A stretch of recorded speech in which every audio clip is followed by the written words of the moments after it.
شروع اللہ کا نام لے کر جو بڑا مہربان نہایت رحم والا ہے۔ سب طرح کی تعریف اللہ ہی کے لیے ہے جو تمام مخلوقات کا پروردگار ہے، بڑا مہربان نہایت رحم والا، انصاف کے دن کا حاکم۔ اے پروردگار، ہم تیری ہی عبادت کرتے ہیں اور تجھی سے مدد مانگتے ہیں۔ ہم کو سیدھے رستے چلا، ان لوگوں کے رستے جن پر تو اپنا فضل و کرم کرتا رہا، نہ ان کے جن پر غصے ہوتا رہا اور نہ گمراہوں کی۔ آمین۔ الحمدللہ رب العالمین، تمام تعریفیں اس اللہ کے لیے ہیں جو تمام جہانوں کا پالنے والا ہے۔ یہ بھی ترجمہ درست ہے، اور تمام جہان والوں کا پالنے والا ہے، یہ ترجمہ بھی عربی لنگوسٹک کے اعتبار سے درست ہے۔ تمام جہان سے مراد، جیسے اب جتنی سپیشیز دنیا میں آباد ہیں، وہ ہر ایک کا ایک اپنا جہان ہے۔ پرندے ہیں، پرندوں کا ایک اپنا جہان ہے، حیوانات ہیں، ان کا اپنا ایک جہان ہے، ایک نباتات کی سپیشیز ہیں۔ اس وقت روئے ارض پہ آلموسٹ 2 ملین سپیشیز دریافت ہو چکی ہیں، نباتات حیوانات کی ملا کر، اور ایک ایک سپیشیز آگے بلینز میں۔ انسان ہی دیکھ لیں 7.5-8 ارب کے قریب ہے، اور باقی حشرات الارض اگر آپ گننا شروع کریں نہ ختم ہونے والے۔ تو یہ تمام کا پالنے والا کون ہے؟ اللہ۔ الرحمن الرحیم، وہ انتہائی رحم فرمانے والا ہے۔ الرحمن کہتے ہیں، جیسے اسی سے لفظ، یہ اسی، یعنی آپ سمجھ لیں عربی لنگوسٹک کے اعتبار سے طوفان بھی عربی کا لفظ ہے نا، یعنی ٹھاٹھے مارتا ہوا سمندر ہے اس کی رحمت کا، اور سمندر تو کبھی کبھی جوش میں آتا ہے نا۔ اللہ کی رحمت وہ ہے کہ الرحیم مستقل رہتی ہی ٹھاٹھے مارتے ہوئے سمندر کی طرح ہے۔ الرحمن الرحیم، حتیٰ کہ بخاری و مسلم میں حدیث ہے، نبی علیہ السلام نے فرمایا اللہ تعالیٰ نے مخلوقات کی پیدائش سے پہلے اپنے پاس اپنے عرش پہ یہ عبارت لکھ لی تھی کہ میری رحمت میرے غضب پہ بھاری رہے گی۔ قرآن میں بھی ہے وَكَتَبَ عَلَى نَفْسِهِ الرَّحْمَةَ، کہ یہ اللہ نے اپنے اوپر خود لازم کر لیا کہ میں ہر حال میں رحم ہی کروں گا۔ مالک یوم الدین، وہ مالک ہے قیامت کے دن کا۔ دنیا میں تو کئی بادشاہ ہیں، اس کی اجازت سے، اس کی مرضی سے نہیں، اجازت سے۔ اجازت یہ ہے کہ کھلی چھٹی ہے، مرضی نہیں ہے کہ وہ غلط کام کرے، وہ بس اللہ نے 2 راہیں دکھا دی ہیں، انا ہدیناہ السبیل اما شاکرا و اما کفورا۔ ہدایت کا راستہ واضح کر دیا، چاہے تو شکر گزاری کی روش اختیار کرو، خواہ ناشکری کی۔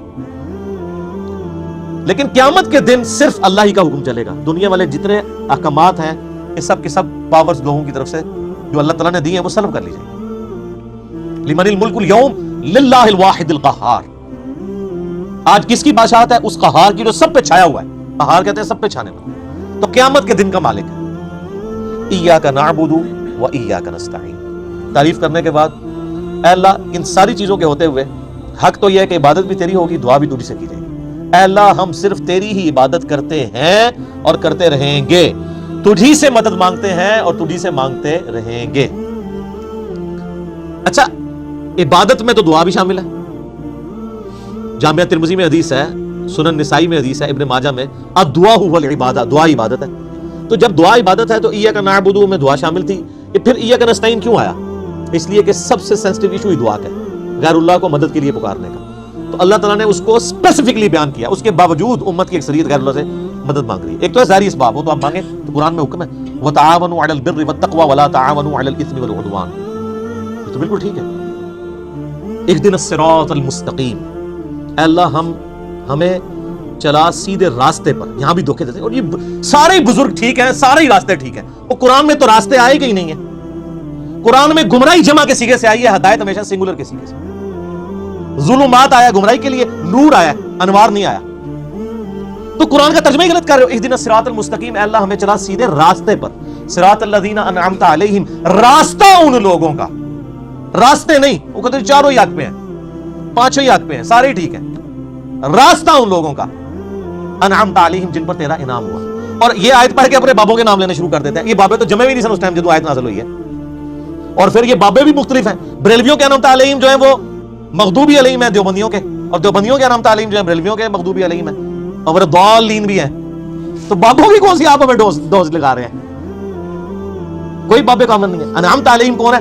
وہ سر سورہ النساء کی آیت نمبر 69 میں ہے، من النبیین والصدیقین والشہداء والصالحین، نبی ہیں، صدیقین ہیں، شہداء ہیں، صالحین ہیں۔ لیکن صالحین کون؟ ڈیفینیٹ تو صرف صحابہ اور اہل بیت ہے، اس کے بعد صرف ہماری اسیسمنٹس اللہ کو پتہ ہے، کیونکہ وہی کا معاملہ ہے۔ تو راستہ، اور وہ راستہ کس کا ہے؟ اچھا راستہ اللہ کی طرف سے کسے عطا ہوتا ہے؟ بابے کو یا پیغمبر کو؟ اللہ کے کھاتے میں تو بابا کوئی ہوتا ہی نہیں ہے، پیغمبر ہی ہوتے ہیں، باقی سب فالوور ہوتے ہیں۔ لیڈر ایک، یہاں تو ان کو انہوں نے لیڈر بنا دیا ہوا نا، یہ فالوور تھے۔